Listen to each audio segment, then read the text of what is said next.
கிறிஸ்துவுக்குள் மிகவும் பிரியமான தெய்வ பிள்ளைகளே, பரலோகமன்னா நிகழ்ச்சியின் மூலம் உங்களை சந்திப்பதில் என் இருதயம் கர்த்தருக்குள் மிகுந்த மகிழ்ச்சி அடைகிறது. உங்கள் எல்லாரையும் இயேசு கிறிஸ்துவின் இன்பையினை நாமத்தினாலும் கிராஸ் டிவி ஊழியங்கள் சார்பாக என் அன்பின் வாழ்த்துக்கள்.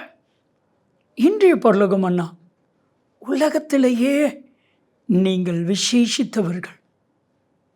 இந்த உலகமே விசேஷித்த படைப்பாக இருக்குது. இந்த படைப்பு எல்லாவற்றிலும் நீங்களும் நானும் விசேஷித்தவர்கள். வேதம் சொல்லுது, யாத்ராகமம் 33:16 வாஸ்து பார்த்தா, பூமியில் உள்ள எல்லா ஜனங்களிலும் நீங்கள் விசேஷித்தவர்கள். காரணம் என்ன தெரியுமா? சிம்பிள். கர்த்தர் உங்கள் கூட இருக்கிறதுனால நீங்கள் விசேஷித்தவர்கள். அவர்களோடு உலகத்தோடு கர்த்தர் இல்லாததுனால அவர்கள் விசேஷித்தம் இல்லாதவர்கள். இந்த உலகத்தில் பணம் இருக்கலாம், புகழ் இருக்கலாம், ஆஸ்தி இருக்கலாம், அந்தஸ்து இருக்கலாம். ஆனால் கர்த்தராகிய இயேசு இல்லைன்னா ஒன்றுமே இல்லை. உங்கள்கிட்ட பணம் இல்லை, புகழ் இல்லை, ஆஸ்தி இல்லை, படிப்பு இல்லை, அந்தஸ்து இல்லை. ஆனால் கர்த்தர் உங்கள் கூட இருக்கிறார்ல, நீங்கள் விசேஷித்தவர்கள். ஒரு ஜீரோவுக்கு மதிப்பு உண்டா? இல்லை. 2 ஜீரோவுக்கு, 10 ஜீரோவுக்கு, 15 ஜீரோவுக்கு அதே போல் தான் நமக்கு மதிப்பு இல்லை. நம்ம எல்லோரும் ஒருவேளை உங்கள் வாழ்க்கையில் எண்ணிக்கை கடங்காதது 000. ஆனால் ஒன்றே ஒன்று முன்னாடி வந்துச்சுன்னா அத்தனை ஜீரோக்கும் வேல்யூ ஆகிடும். அதே போல் ஒன்றே ஒன்று, இயேசு. நீங்கள் விசேஷித்தவர்கள்.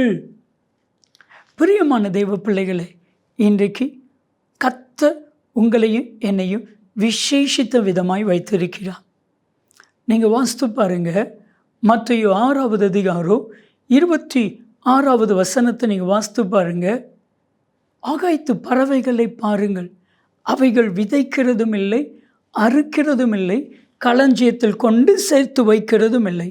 வண்ண மலர்களை பாருங்கள், அவைகள் நூற்பதும் இல்லை, அவைகள் அழகழகாக கர்த்தர் அவர்களை உடுத்து வைக்கிறார். இவைகளை பார்க்கலும் நீங்கள் விசேஷித்தவர்கள். விசேஷித்தவர்களாக இருக்கிற உங்கள் வாழ்க்கையில் நீங்கள் விசேஷித்த காரியத்தை கர்த்தர் எதிர்பார்க்கிறார். அவ்வளோதான். நீங்களும் நானும் இந்த பூமிக்கு விசேஷித்தவர்கள். ஆனால் விசேஷித்தவர்களாகிய நம்ம இடத்துல கர்த்தர் விசேஷித்த காரியத்தை எதிர்பார்க்கிறார். தப்பு ஒன்றும் இல்லையே.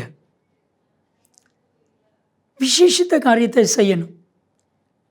மத்தேயு 5:47 உங்கள் சகோதரரை மாத்திரம் நீங்கள் வாழ்த்துவர்களானால் நீங்கள் விசேஷித்து செய்கிறது என்ன? ஆயக்காரர்களும் அப்படியே செய்கிறார்களே. ஸோ ஆண்டவர் நம்ம வேறு விதமாக விரும்புகிறார். சகோதரரை மாத்திரம் வாழ்த்தக்கூடாது, நம்ம எதிரியையும் வாழ்த்தணும். நம்மளை துன்பப்படுத்துகிறவர்களுக்காக நம்ம ஜெபம் பண்ணணும். நம்மளை சபிப்பாங்கள்ல, அவங்கள ஆசீர்வதிக்கணும்.